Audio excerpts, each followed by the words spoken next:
Welcome back to the Sid Yoga Talk. Today, in this episode, we'll discuss the root cause of our problems. We often wonder that some person might be living a wonderful life in terms of the easiness of achieving things. We might think that our earlier version of our lives were much easier, or the time which was 5 years ago was much simpler. But this is not how things work. Just because we have crossed that level, it seems as if it was easier back then, but it wasn't. For example, we all say that our lives were simpler and easier back in 5th standard, but it is not. If you go back to any average 5th standard person, they'll say and they'll complain this one thing is that they have to do a lot of homework. And that was a big issue at that time, even if you deny it. And that is the reality of life.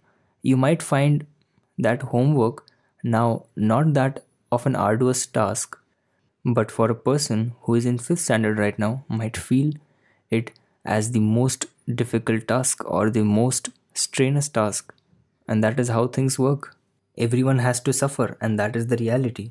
But once we think deeply about suffering, we come to a realization that suffering was an attachment that one of us has developed towards his body, towards his mind, perceptions, sensation, and reaction. Now, further, attachment is divided into two types. The first attachment is the habit of seeking sensual gratification.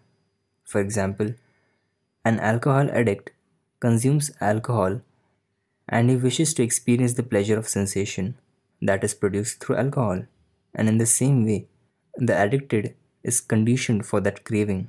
Second type of attachment is we seek to maintain the state of craving continuously because this craving produces a sensation that we wish to prolong. And just an addict gradually develops a tolerance towards his alcohol, he craves to even larger doses in order to achieve intoxication. Our cravings steadily become stronger the more we seek to fulfill them. Now, we don't have the option to end our suffering, but we do have an option to carefully assess them and think deeply that how can we manage them and how can we perceive them, and that will change your perception towards suffering.